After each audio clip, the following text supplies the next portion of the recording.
12/12/2025 আজকের যে মাস গত জুমায় একটু কিঞ্চিত আলোচনা করেছিলাম 10ই ডিসেম্বর নিয়ে, মানব অধিকার নিয়ে। আজকের আলোচনা আমাদের 16ই ডিসেম্বর নিয়ে আসছে, আমাদের আগামী 16ই ডিসেম্বর। 16ই ডিসেম্বর নিয়ে পবিত্র কোরআন এবং হাদিসে আল্লাহ রাব্বুল আলামিন কি বলেছেন, বিশ্ব নবী এ বিষয়ে কতটুকু ইঙ্গিত করেছেন, আমরা এই তাৎপর্য আজকে শুনব।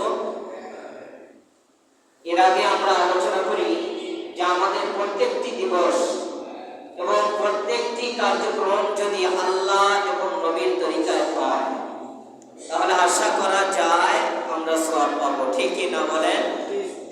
আর যদি আমাদের দিবস, আমাদের কোনো অনুষ্ঠান আল্লাহর নবীর তরিকা, আল্লাহর হুকুম বিধিনিষেধ যদি না পাওয়া যায় তাহলে সেখানে সওয়াবের আশা করা যায় না। এই বাংলার জমিন আমরা পেয়েছি বঙ্গে আল্লাহ, বঙ্গে আল্লাহ, আল্লাহর ধ্বনি। বাংলাদেশকে হিন্দি ভাষায় বলা হয় বঙ্গে আল্লাহ। বঙ্গ শব্দের অর্থ হলো আওয়াজ, ধ্বনি, আর আল্লাহ শব্দের অর্থ আল্লাহ, আল্লাহর ধ্বনি, আল্লাহর ধ্বনি। প্রশ্ন থাকতে পারে, হুজুর এই শব্দ বা এই ধ্বনি কোথায় থেকে এসেছে? শাহজালাল ইয়ামানি, শাহ মাহবুব এবং বড় বড় ওলি আউলিয়া গাউস কুতুব যারা আমাদের দেশে এসেছিল, যারা এখন কবরস্থ হয়েছে বিভিন্ন জায়গায়, আমরা সেই মাজারগুলোতে অনেক সময় যাই সফর করতে, তাদের এই শব্দ ছিল আল্লাহর ধ্বনি, আল্লাহর আওয়াজের ধ্বনি, নারায়ে তাকবীরের শব্দ। এবং তারা গৌর গোবিন্দকে এই আল্লাহর শব্দ বলে আমাদের দেশের যারা নজর দিয়েছে, যারা হামলা করেছে, এই নারায়ে তাকবীরের শব্দে এই বাংলার জমিনকে তারা জয় করেছে। বলেন সুবহানাল্লাহ। এই জন্য বলা হয় বঙ্গে আল্লাহ। লম্বা ইতিহাস শাহজালাল ইয়ামানি, আমি এত লম্বা ইতিহাসে যাব না। ইয়ামানি শুধু বলেছিল যে নারায়ে তাকবীরের আওয়াজ যদি আরশ পর্যন্ত পৌঁছে যায় তাহলে কোনো গৌর গোবিন্দ চালাওয়ালা পৃথিবীর জমিনে জায়গা পাবে না, ঠিক কি না বলে? সমান এরকম হইতে হবে, নিয়াত এরকম হইতে হবে, ধ্বনি এরকম হইতে হবে। এই জন্য শাহজালাল ইয়ামানির শব্দ আল্লাহু আকবারে যুদ্ধের মধ্যে জয় যুদ্ধে এসেছে। আর আমরা আল্লাহু আকবার কতবার না বলি, কিন্তু আমাদের জবানে ওই পরিমাণ আসে না এবং তাকওয়া নাই, ঠিক কি না বলেন? এই জন্য বঙ্গে আল্লাহ শব্দের ব্যাখ্যায় আমি সংক্ষিপ্ত আলোচনা করলাম যে ওলি আউলিয়া, 12 আউলিয়ার যে দেশ, আমাদের বুজুর্গানে দ্বীনের দেশ, তাদের জবানে এই শব্দ বঙ্গে আল্লাহ। আসুন সামান্য একটু পিছনে আমরা যাব। যেই সময় ভারত, বাংলা, পাকিস্তান এই যে একই প্ল্যাটফর্মে থাকতো, কাজ করতো, সেই সময় বিভক্ত হয় নাই, শ্রেণী বিন্যাস হয় নাই, এটা বাংলাদেশ, এটা ভারত, এটা পাকিস্তান, এমনটা হয় নাই। মানুষ একই সাথে চলাফেরা করেছে এবং একই সাথে ব্যবসা বাণিজ্যের মধ্যে ছিল। সেই সময় 1947-এ ব্রিটিশ থেকে মুক্ত করেছে এই ভারত, বাংলা, পাকিস্তান, ঠিক কিনা বলেন? 1947, 1940 পর্যন্ত এদেশে সেই ব্রিটিশের লাল কুকুররা নানান ভাবে আমাদেরকে নির্যাতন করেছে। তাদের বিরুদ্ধে ভারত, বাংলা, পাকিস্তানের সবাই সম্মতিক্রমে একসঙ্গে মুহাম্মদ নামক পার হায়দ্রাবাদ, সেখান থেকে একই সাথে তারা যুদ্ধের মধ্যে নেমে আদম ওলামা, হিন্দু মুসলিম সবাই মিলে এই 3 ভূখণ্ডকে এই ব্রিটিশদের হাত থেকে রক্ষা করেছে। বলেন সুবহানাল্লাহ। আচ্ছা, প্রশ্ন হলো যে রক্ষা করেছে, জিহাদ করেছি, শক্তি দিয়েছি আমরা, আর সবকিছু করেছে কে? আল্লাহ। এরপরে চলতেছিল, এই চলার মধ্যে দিয়ে আসলেই দেখেন যে সবারই নেতৃত্বের একটা ভাব আছে, আছে কিনা বলে? সবারই কম বেশি। আপনিও একটা নেতা, চিন্তা করলে কিভাবে? আপনি আপনার সমাজের নেতা, অথবা আপনি আপনার বাড়ির নেতা, অন্য কিছু যদি না হতে পারেন আপনি আমার স্ত্রীর নেতা, ঠিক কিনা বলেন? আপনার স্ত্রীর নেতা তো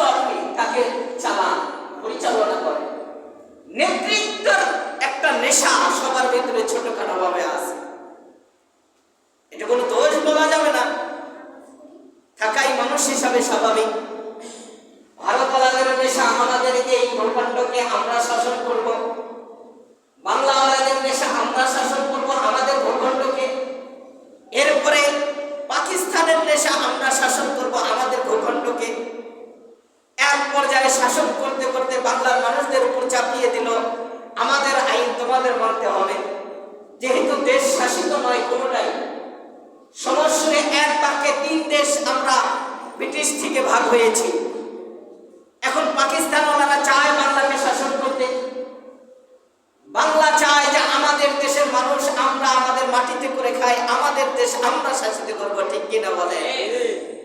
এখন এক পর্যায়ে দেখা যায় কোর্ট কাছারি সব জায়গাতে তাদের অধীনে চলার জন্য জুলুম করা হলো।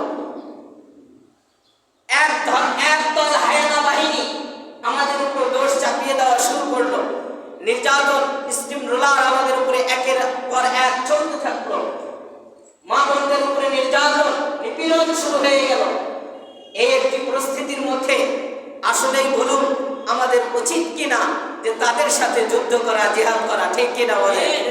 আমাদের অধিকার আমরা চাই, যেভাবে সম্ভব সেভাবে নিয়ে নেব, ঠিক কিনা বলেন?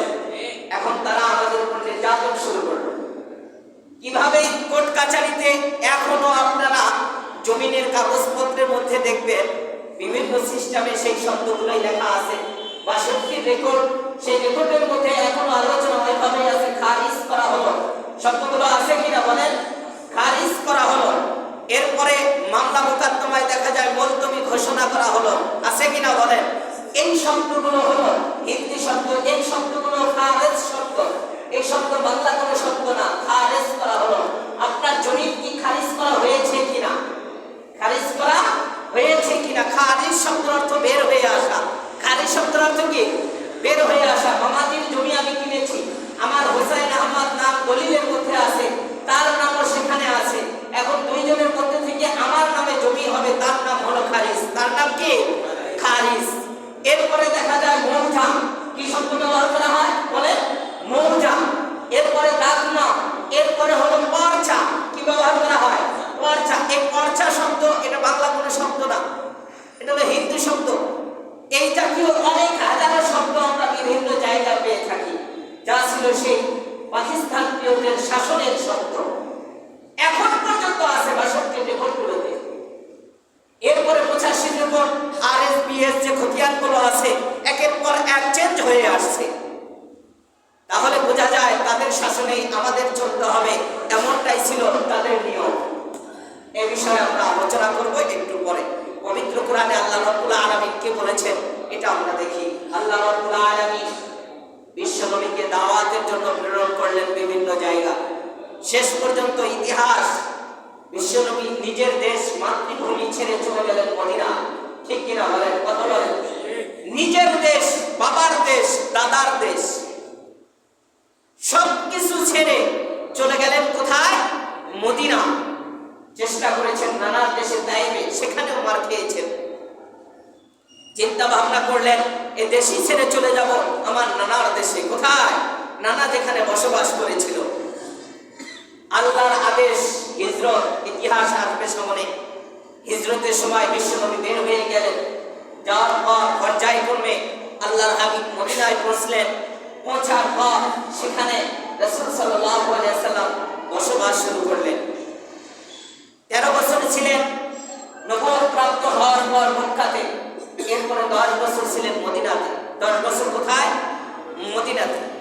রাসূল সাল্লাল্লাহু আলাইহি ওয়াসাল্লাম ফার্স্ট যেখানে হিজরত সাহাবারা করেছিল ইয়াসরাব নামক জায়গায়। কি কথা বলুন একটু? ইয়াসরাব বা ইয়াসরিব। এই ইয়াসরিবে রাসূল সাল্লাল্লাহু আলাইহি ওয়াসাল্লাম হিজরতের অনুমতি দিলেন। সেখান থেকে রাসূল সাল্লাল্লাহু আলাইহি ওয়াসাল্লাম পর্যায়ক্রমে সাহাবাদেরকে মদিনাতে নিয়েছেন। ফার্স্ট জায়গা হলো ইয়াসরিব বা ইয়াসরাব। সেইখান থেকে রাসূল সাল্লাল্লাহু আলাইহি ওয়াসাল্লাম মদিনাতে হিজরত করলেন। আল্লাহর হাবিব যেই ঘরে যাবেন, যেখানে যাবেন, যেই স্থানে বসবেন, সেই স্থান আগে থেকেই আল্লাহ রাব্বুল আলামিন ফয়সালা করেছিলেন। বলেন সুবহানাল্লাহ। এরপরে মদিনার মধ্যে বিশ্বনবী এসেছেন, মানুষ পাগল করা হয়ে গেল। রাসূল এসেছেন, আমার বাসায় রাসূলকে আমি জায়গা দেব। অন্যজন বলতেছে আমার বাসায় দেব। রাসূল সাল্লাল্লাহু আলাইহি ওয়াসাল্লাম একটা লটারি করলেন। এভাবে যদি দলাদলি আনসারির মধ্যে হতে থাকে তাহলে তো মারামারি হবে। এই জন্য বলেন আমার উট যেই বাসায় যাবে সেই বাসাতেই আমি স্থান নেব। লটারি করলেন, লটারি করে উট যেই বাসায় হাঁটতে হাঁটতে বসে গেলেন সেই জায়গায় বিশ্বনবী স্থান নিলেন। সেই জায়গাতেই বিশ্বনবী জমিন ক্রয় করেছেন, সেই জায়গাতেই আল্লাহর হাবিবের রওজা মোবারক রয়েছে। বলেন আসুন, রাসূল সাল্লাল্লাহু আলাইহি সাল্লাম মক্কা থেকে হিজরত করলেন। রাসূল মক্কার দিকে তাকান, তাকায় চোখের পানি ছাড়েন, চোখের পানি। সাহাবায়ে কেরাম জিজ্ঞাসা করেন, ইয়া রাসূলুল্লাহ, মক্কার মানুষেরা আপনাকে অনেক কষ্ট দিয়েছে, মক্কার মানুষেরা আপনাকে অনেক নির্যাতন করলো, এত কষ্ট দেওয়ার পরেও কেন আপনি মক্কার দিকে তাকান আর চোখের পানি ছাড়েন? রাসূল সাল্লাল্লাহু আলাইহি ওয়াসাল্লাম বলেন, সাহাবা কেরাম সকলকে বলেন, ও আমার সহচররা, তোমরা তো জানো না আমি কি জন্য কান্না করি, কি জন্য চোখের পানি ছাড়ি। আল্লাহর হাবিব বলেন, এই মক্কাতেই আমার দাদা জন্মগ্রহণ করেছে, এই মক্কার ভিতরেই আমার আম্মা জান আমাকে জন্ম দিয়েছেন, এই মক্কাতে আমার বাবা জন্মগ্রহণ করেছে, আমার পূর্বপুরুষেরা এখানেই নেতৃত্ব দিয়েছে। আজকে আমি দিনের দাওয়াত দেওয়ার কারণে আমার মাতৃভূমি মক্কা শরীফ ত্যাগ করা এবং হিজরত করতে হয়েছে। কিসের কারণে? দিনের কারণে, দাওয়াতের কারণে। এই জন্য দেখা যায় অনেকে দাওয়াতের কারণে অনেক নির্যাতন কষ্ট সহ্য করতে হয়। রাসূল বলেছেন, যা করবে এটা আমার ওই হিজরতের সওয়াব তার আমলনামায় দেওয়া হবে। সুবহানাল্লাহ। আমার দেশ, আমার গ্রাম, আমার এলাকা, হক কথা বলতে পারি না, সত্য কথা তুলে ধরতে পারি না সমাজে, অথচ আমার দেশ, আমার জন্মভূমি, আমারও অধিকার রয়েছে। ঠিক কিনা বলেন?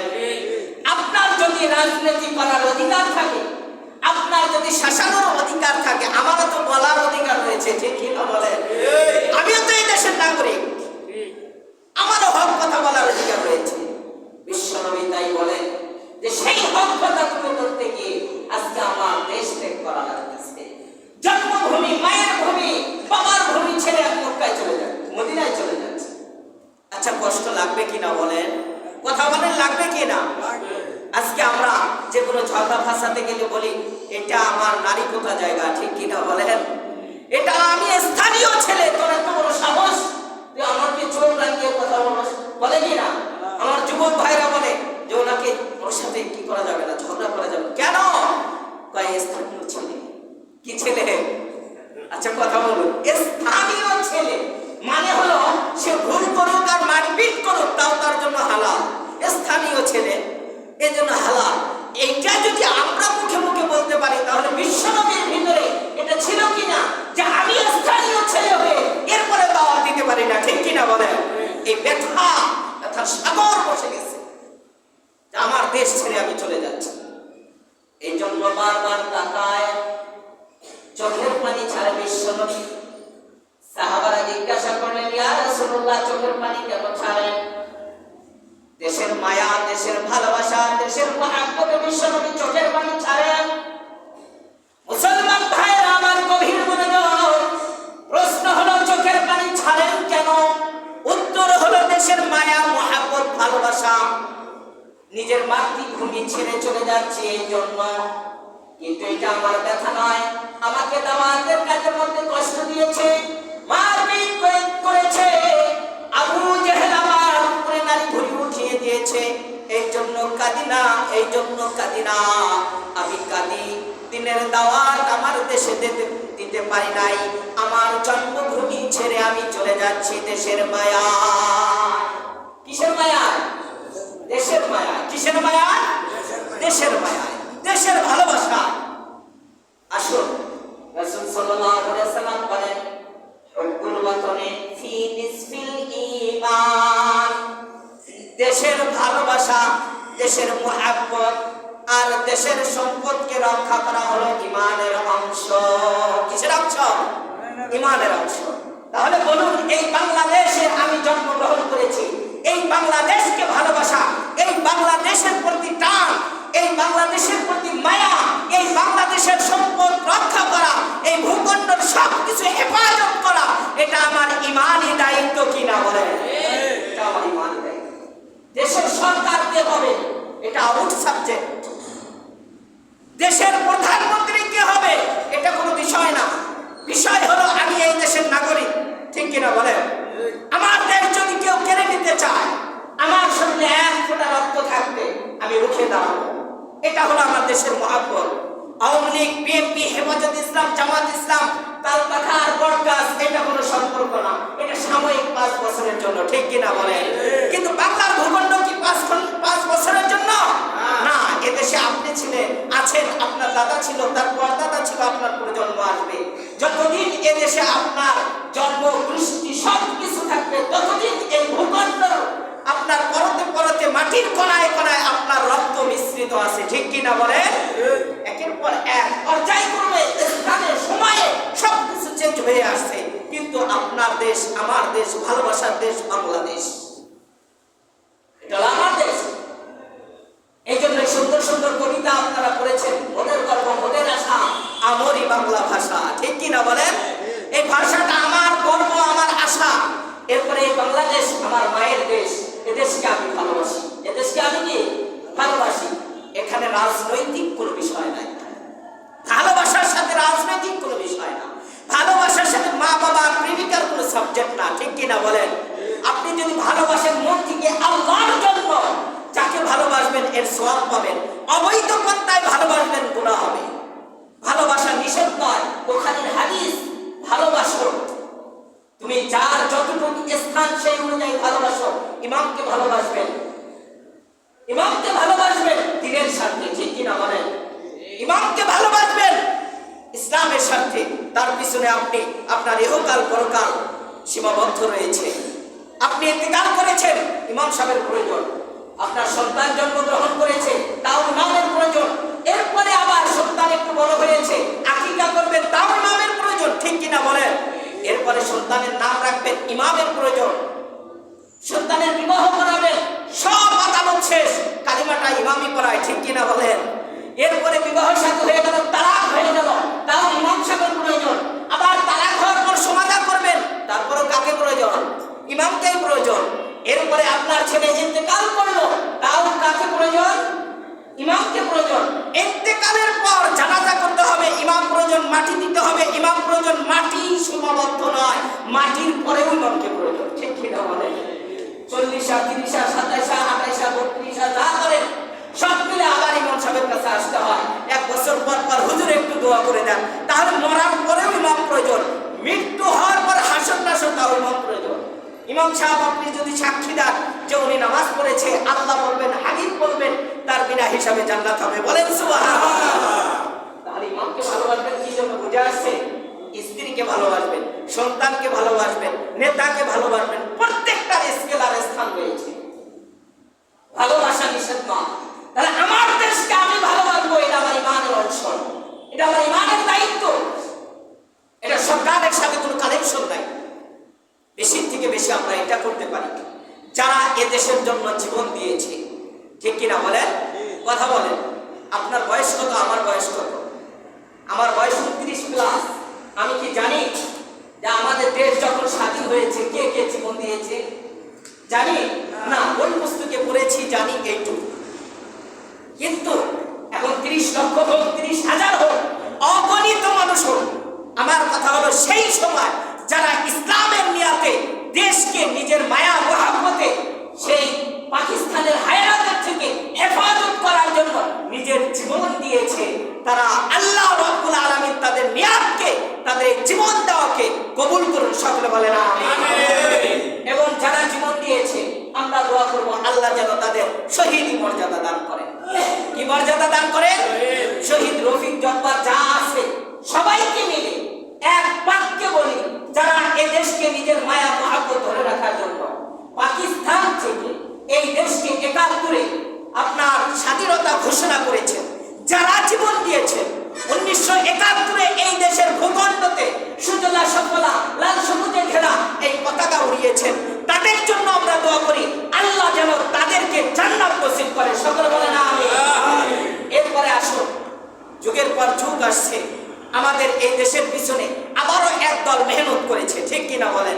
আচ্ছা বলুন তো, যারা আগস্টে মেহনত করলো, এই দেশ আমাদের হাতে উঠে দিল আবার নতুন করে, তাদের মেহনত, আর যারা পাকিস্তান থেকে যুদ্ধ করে এই দেশের নামকরণ করলো বাংলাদেশ, এই দুই মেহনত কি এক সমান? না না, এক সমান না।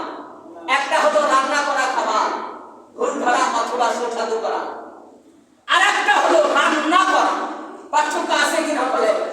পার্থক্য আছে। যিনি রান্না করে তার অনেক কষ্ট হয়, অনেক কাটাকাটি করতে হয়, এরপরে লবণ বা মজাটা 1 মিনিটে বলা যায়।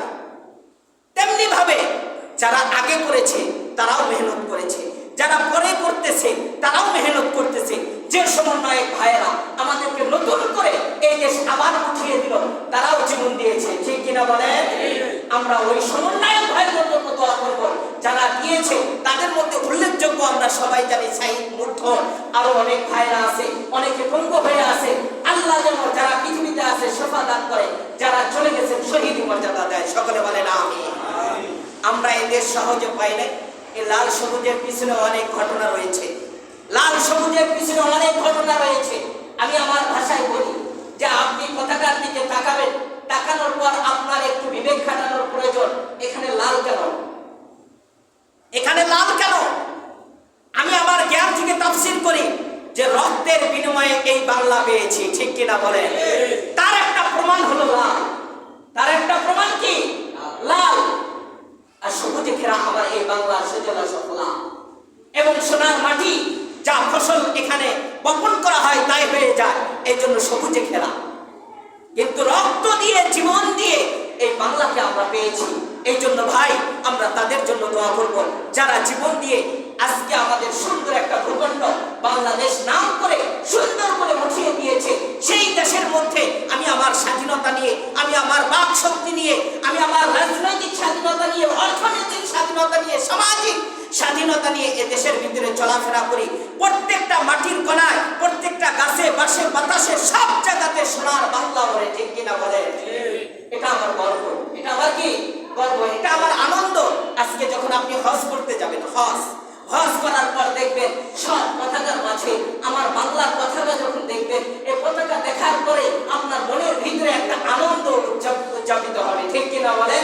যে আমার বাংলার পতাকাও মক্কা শরীফে, সুবহানাল্লাহ বলেন। এরপরে আপনারা তো খেলার মধ্যে পাগল যুবক ভাইয়েরা, এই বিভিন্ন খেলা স্টেডিয়ামে দেখবেন সব পতাকা আছে। সেই পতাকার মাঝে যদি আমার বাংলা পতাকা একবার উপরে ওঠায় আপনার আনন্দ লাগে কিনা বলেন?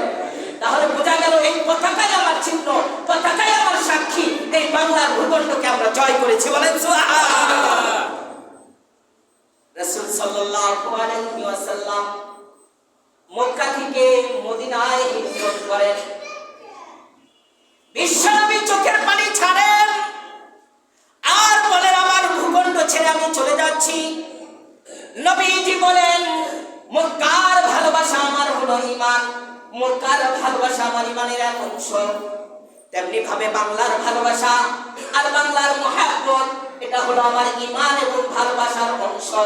কারণ হলো বিশ্বনবীর জবানে বলেছেন ভূখণ্ড ছেড়ে যাওয়ার পর, হিজরত করার পর আমার ওই সুন্নাত পালন করা বাংলার জমিন যদি কেউ কেড়ে নিতে চায়, বাংলার জমিনে যদি কেউ রাঙ্গায় চোখ দিয়ে হাত উঁচু করতে চায়, আমি আমার সামর্থ্য দিয়ে, শক্তি দিয়ে তাকে প্রতিহত করব এবং বাধা দেব।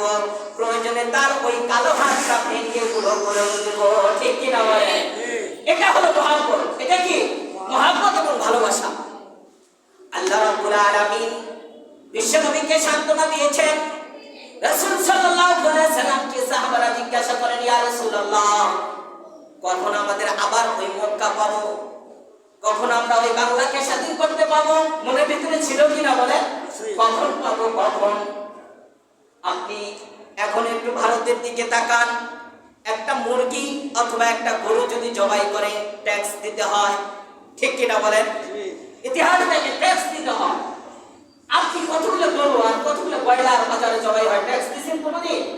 না ট্যাক্স নাই, ওই ট্যাক্স নাই। যে ট্যাক্স একটা আছে আমাদের রাষ্ট্রীয় কোষে জমা হয়, এটা হলো আলাদা বিষয়। কিন্তু আমরা অন্যকে ট্যাক্স দেই না। তারা মুসলমান হয়ে কেন গরু জবাই করলো, এর জন্য ট্যাক্স দিতে হয়। এই দেশ যদি পাকিস্তান শাসিত হতো, তাহলে আপনি আপনার মন চায় এখানে চাকরি, সব প্রকার ডিপার্টমেন্ট এবং সব জবাই পশু ইত্যাদি মন চাহে চলাফেরা করতে পারতেন? কথা বলেন, পারতেন? সম্ভব না, ট্যাক্স দেওয়া লাগতো। এদেশ আমরা পেয়েছি, এটা আল্লাহর রহমত, এটা আল্লাহর কি রহমত। ওই সময় যেমন বলেছিল কখন আমরা এই বাংলাকে স্বাধীন করব, তেমনি বিশ্বনবীকে সাহাবীরা বলেন, ইয়া রাসূলুল্লাহ কখন মক্কা জয় করব, কখন আমরা শান্তি অনুভব করব। বিশ্বনবী সান্ত্বনা দেন, মাতা নাসরুল্লাহ। প্রশ্ন করেন কখন আল্লাহ সাহায্য আসবে, আপনি শুধু বলেন আল্লাহ সাহায্য আসবে, আল্লাহ সাহায্য আসবে। আমরা যুদ্ধ করতে করতে বউ বাচ্চা স্ত্রী সন্তান সব শেষ করে দিলাম, কিন্তু সাহায্য তো দেখি না। বদরের যুদ্ধ পার হলো, উহুদ পার হয়ে গেল, খন্দকের যুদ্ধের মধ্যে বিশ্বনবী না খেয়ে পাথর বেঁধে যখন এই যুদ্ধে অংশগ্রহণ করলেন, সালমান ফার্সি জিজ্ঞাসা করলেন, ইয়া রাসূলুল্লাহ, মাতা রাসূলুল্লাহ, আপনি বলেছেন সাহায্য আসবে, কই সাহায্য? সাহায্য তো নাই, সাহায্য তো দেখা যায় না। রাসূল সাল্লাল্লাহু আলাইহি ওয়াসাল্লাম এই প্রশ্নের উত্তর কি দিবেন থমকে গেলেন। আসলে তো সাহাবারা কষ্ট করে যাইতেছে, পাথর বেঁধে যুদ্ধ করে, খনন করে, এরপরও সাহায্য তো আল্লাহর নাই। খাইবারের যুদ্ধের মধ্যে রাসূল সাল্লাল্লাহু আলাইহি ওয়াসাল্লামকে একই প্রশ্ন করা হলো, মাতা নাসরুল্লাহ, ইয়া রাসূলুল্লাহ, সাহায্য তো নাই, সাহায্য তো নাই, কখন মক্কা শরীফ জয় করব? ষষ্ঠ হিজরিতে রাসূল সাল্লাল্লাহু আলাইহি ওয়াসাল্লাম সাহাবাদেরকে নিয়ে সন্ধিতে চলে গেলেন। সন্ধি, উমরা হজের জন্য সন্ধিতে গেলেন। 12,000 সাহাবা নিয়ে বিশ্বনবী রওনা করলেন। বাকলা গাছের নিচে বসে পরামর্শ করলেন। এখান থেকে আবু জাহেল সহ সবাই মিলে চিঠি পাঠিয়ে দিল, এই বছর হজ করার অনুমতি তোমাদেরকে দেওয়া হবে না। এই বছর হজ করার কি অনুমতি নাই। সাহাবা তো সাহাবা, রঙে ঢঙ্গে সব তরবারি হাতে নিয়ে অনুমতি নিতে হবে কেন? ইয়া রাসূলুল্লাহ, আমরা কম আছি নাকি? 12,000, আপনি তো অনুমতি দেন, আপনি অনুমতি দিলে আমরা অনুমতি নিয়ে আসবো, কিভাবে আনা লাগে এটা আমাদের ব্যাপার। ওহী নাযিল হয়ে গেল, ইয়া রাসূলুল্লাহ সাহাবাদেরকে বলুন অতি শীঘ্রই মক্কা শরীফ আমাদের হাতে চলে আসবে। বলেন সুবহানাল্লাহ, অতি শীঘ্রই আসবে, চিন্তার কোনো কারণ নেই।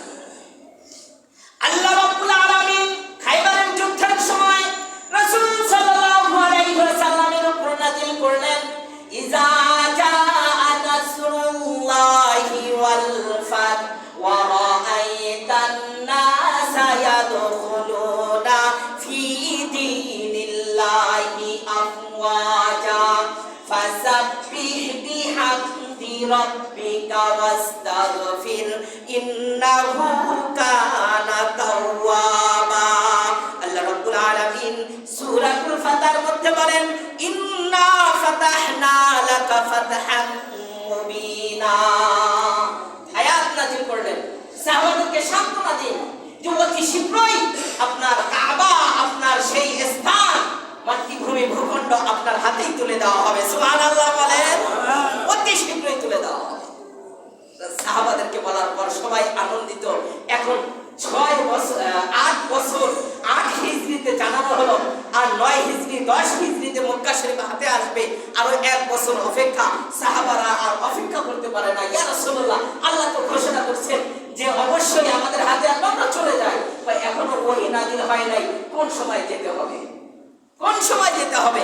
এখনো 1971 হয় নাই যে ঘোষণা করো বাংলাদেশ আমার, ঠিক কিনা বলেন? যুদ্ধ করতে থাকো, জেলে থাকো, কারা নির্যাতিত হও, মারামারি করো, তোমার স্ত্রীকে বিধবা করো, স্বামী থেকে পৃথক হও, সন্তানকে শহীদ করো, এরপরে এই রক্তের বিনিময়ে তোমার লাশ সবুজ ঝুলাইতে হবে, ঠিক কিনা বলেন? আল্লাহ রাব্বুল আলামিন এমন ঘোষণা করলেন, যুদ্ধ করতে থাকো, করতে থাকো, করতেছে সাহাবায়ে কেরাম। রাসূল বলেছেন হাইয়া আলাল জিহাদ, বেলাল বলেছেন জিহাদে নামো, মক্কা জয় হয়ে যাবে, এক সময় মক্কা আমাদের হয়ে যাবে, চিন্তার কোনো কারণ নাই। আল্লাহ ওহী নাযিল করলেন, সব সাহাবা বসে গেলেন, ব্যাখ্যা করবেন এই সূরা। এক একজন এক এক ব্যাখ্যা করেন। কেউ করেনি। যা আনাসরুল্লাহি ওয়াল ফাত, যখন আল্লাহর সাহায্য আসবে, আল্লাহ রাব্বুল আলামিনের রহমত আসবে, ওয়াল ফাত, মক্কা শরীফ জয়যুক্ত হয়ে যাবে, ফাতহ হয়ে যাবে, খুলে যাবে। এইভাবে এক একজনে এক এক তাফসীর করতে থাকেন। এর মধ্যে আল্লাহ রাব্বুল আলামিন একজনের মাথায় একজনের ব্রেনকে একটি তাফসীর দিয়ে দিলেন। আব্দুল্লাহ ইবনে আব্বাস রাদিয়াল্লাহু তাআলা আনহু তাফসীর করেন রাইসুল মুফাসসির। তাফসীর হলো এই সূরার তাফসীর একটা নয়, সূরার তাফসীর হলো বিশ্ব নবী পৃথিবী থেকে বিদায় হয়ে যাবে। আশ্চর্য তাফসীর। সূরার তাফসীর হলো নবী চলে যাবেন। আচ্ছা বলুন তো, আমার কাজ হলো এখানে 1 ঘন্টা সময় দেওয়া, 1 ঘন্টার পর আমি যাওয়ার জন্য দৌড়াদৌড়ি করি কিনা বলে? কথা বলে? আপনার ডিউটি অফিসে হলো 12 ঘন্টা, 12 ঘন্টার পর আপনি কি ওখানে বসে থাকেন এমনি? না। বিশ্বনবীর এই পৃথিবীর ডিউটি হলো যে দ্বীনকে পরিপূর্ণ করা।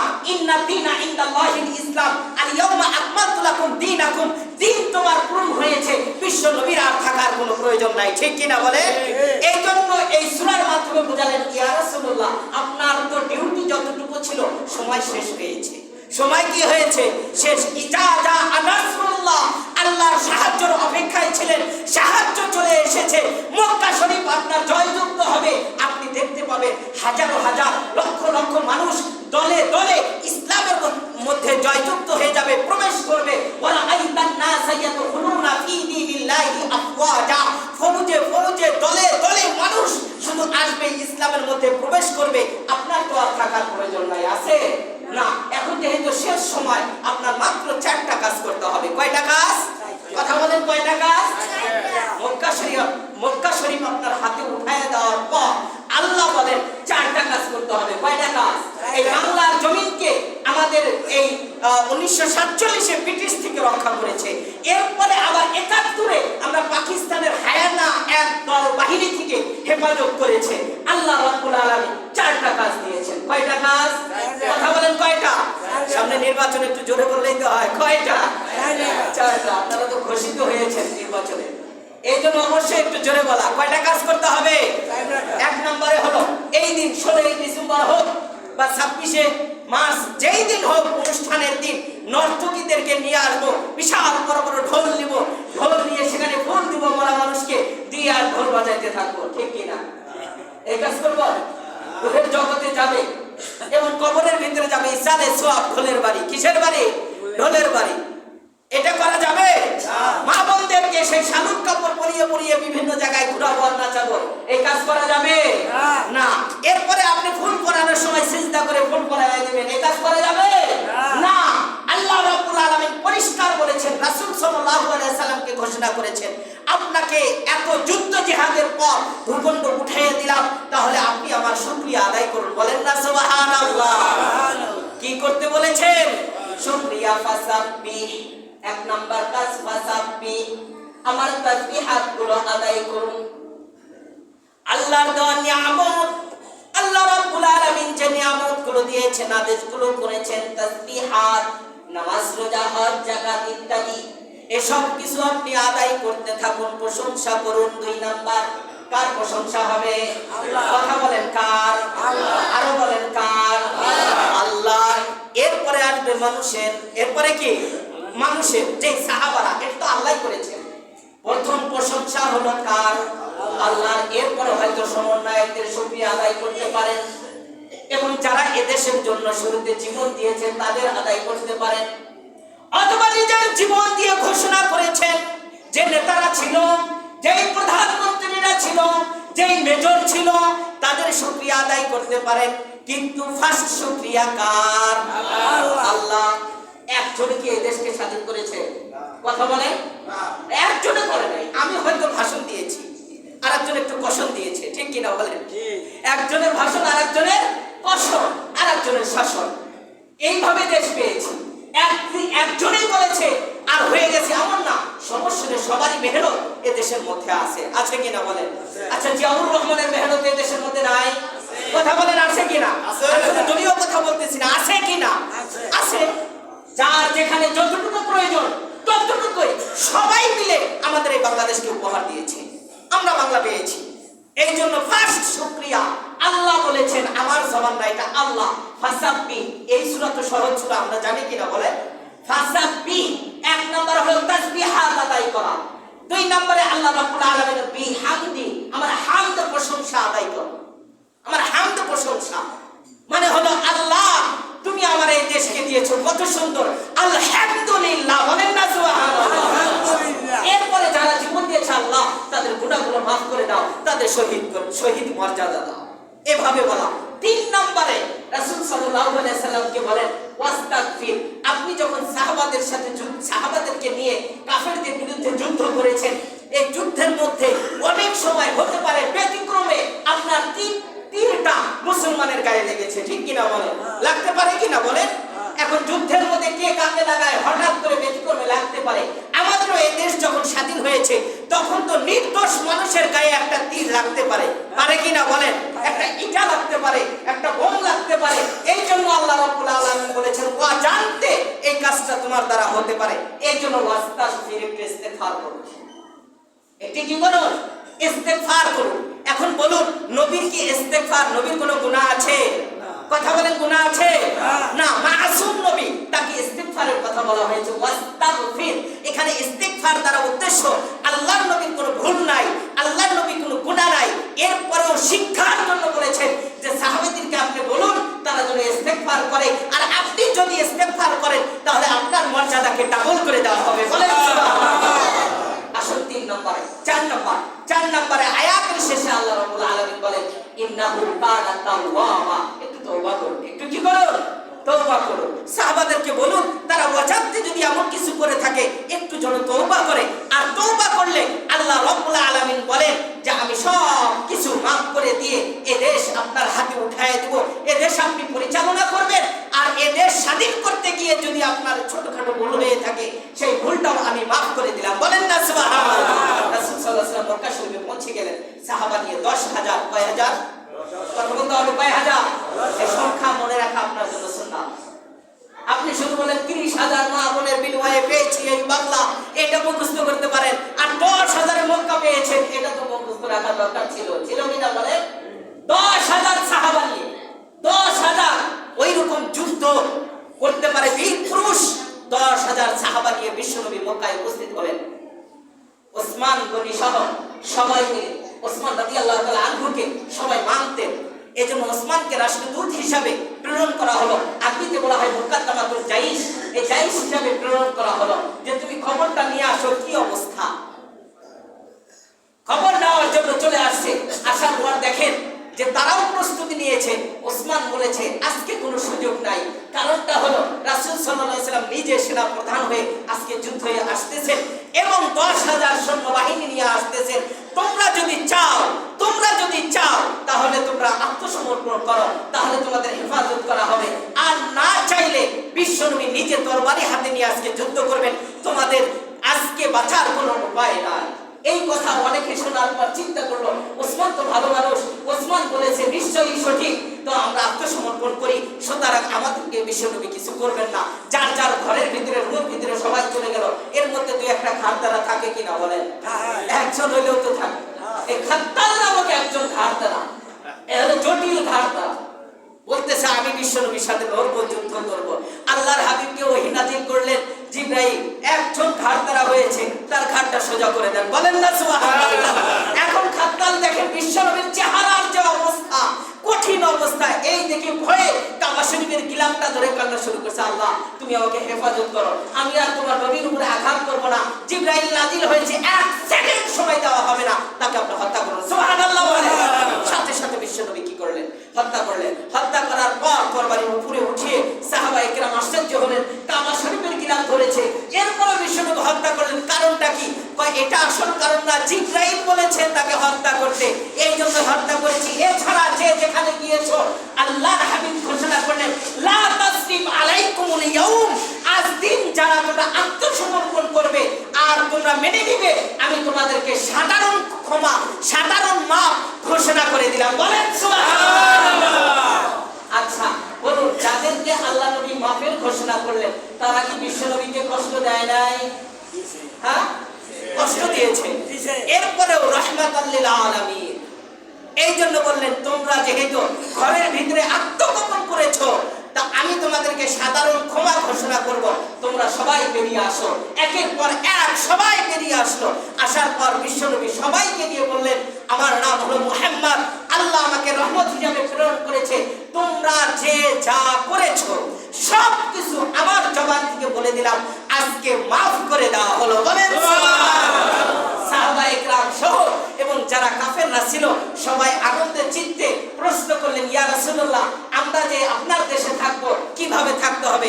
আল্লাহর হাবিব বললেন, তোমরা ট্যাক্স দিয়ে, কর দিয়ে দিয়ে তোমাদের স্থানে তোমরা ব্যবসা বাণিজ্য করবে, কোনো সাহাবা তোমাদেরকে বাধা দিবে না, হত্যা করবে না এবং মারপিট করবে না, কোনো ক্ষেত্রে তোমাদেরকে কষ্ট দেবে না। এটা আমার ঘোষণা। বিদায় ভাষণে রাসূল সাল্লাল্লাহু আলাইহি ওয়াসাল্লাম বললেন, সকলকে বললেন, আল ইয়াউমা আকমালতু লাকুম দীনাকুম, আমার দ্বীন পূরণ হয়ে গিয়েছে। দ্বীন কি হয়েছে? পূরণ হয়েছে। আল্লাহ রাব্বুল আলামিন বললেন, ইন্না ফাতাহনা লাকা ফাতহাম মুবিনা, সুস্পষ্টভাবে জয় যুদ্ধের ঘোষণা এবং কালিমার পতাকা মক্কা শরীফ থেকে ওঠানো হবে। একটু ধৈর্য ধরো, তোমাদের হাতে মক্কাকে তুলে দেওয়া হবে। ওসমান গনি রাদিয়াল্লাহু তাআলা আনহুর বংশধরের হাতে চাবি ছিল, সেই চাবি আল্লাহর হাবিব সেই মক্কা শরীফে উটের উপরে বসে ওইখান থেকে একটু ধাক্কা দিয়ে চাবিটা ওসমানের হাতে উঠায় দিলেন। উঠায় দিয়ে বললেন, আজ থেকে আবারও এই মক্কার চাবি তোমার বংশধরে থাকবে। সুবহানাল্লাহ। এরপরে আল্লাহর হাবিব নিজের তরবারিটা হাতে নিলেন, হাতে একটা লাঠি ছিল, এই লাঠিটা নিয়ে কাবা শরীফের ভিতরে ঢুকলেন আর বললেন, জা আল হাক্কু ওয়া জাহাকাল বাতিল ইন্নাল বাতিলা কানা যাহুকা। একটা করে মূর্তিতে আল্লাহর নবী আঘাত করেন আর ভাঙেন, একটা করে মূর্তি ভাঙেন আর বলেন, আজকে থেকে বাতিল দুর্বৃত হয়ে গেল, বাতিল চলে যাবে, হকের কালিমা চলবে, হক জারি হয়ে যাবে। এইভাবে আল্লাহর নবী একটা করে গোটা মারেন আর একটা করে ধাক্কা দেন, মূর্তিগুলো ফেলে দেন। ফেলে দেওয়ার পর রাসূল সাল্লাল্লাহু আলাইহি সাল্লাম বললেন, আমি দুনিয়াতে যদি না থাকি, কোন বান্দা এবং কোন গোলাম যদি আমার আদেশ দুইটা মাত্র জিনিস ধরে রাখে, আল্লাহর হাবিব বলেন, কিয়ামত পর্যন্ত সঠিক রাস্তায় থাকতে পারবে। তারাকতু ফীকুম আমরাইন লান তাদিল্লু মা তামাসসাকতুম বিহিমা কিতাবাল্লাহি ওয়া সুন্নাত রাসূলি। এক নাম্বার হলো আল কোরআন, দুই নাম্বার আল হাদিস। এই দুইটা জিনিসের উপরে যদি কোনো বান্দা টিকে থাকে, কিয়ামত পর্যন্ত তারা সঠিক রাস্তা ইহদিনাস সিরাতাল মুস্তাকিমে থাকবে। আল্লাহর হাবিব এই ঘোষণা করে চলে গেলেন, এরপর ইন্তেকাল করেছেন। আল্লাহ আমাদের বোঝার এবং আমল করার তৌফিক দান করুন। 16 ডিসেম্বর এসেছে, আমরা এমন কিছু করব না যে এখানে আমাদের গুনাহ হয়। আমাদের যদি কোনো অনুষ্ঠান এবং দেশীয়ভাবে সরকারিভাবে কোনো অনুষ্ঠানের উদযাপন করতে হয়, সেটা আমরা খেয়াল রাখবো যে সুন্নাত মোতাবেক যেন হয় এবং তাদের জন্য দোয়া করব এবং মসজিদে মিলাদ মাহফিল বিভিন্ন জায়গায় হবে। এর পাশে রাসূল সাল্লাল্লাহু আলাইহি ওয়াসাল্লাম 8 রাকাত উম্মে হানি রাদিয়াল্লাহু তাআলা আনহার ঘরে নামাজ পড়েছেন। শুকরিয়া তার মক্কা শরীফ জয় হওয়ার পরে আমরা 16 ডিসেম্বরে 8 রাকাত নামাজ পড়ব। আল্লাহর হাবিবের সুন্নাত পালন হবে, ইস্তেগফার করব, দোয়া করব, তওবা করব এবং আল্লাহর শুকরিয়া আদায় করব। আল্লাহ আমাদের আমল করার তৌফিক দান করুন। সকলে বলি আমিন। একটি এলান এসেছে।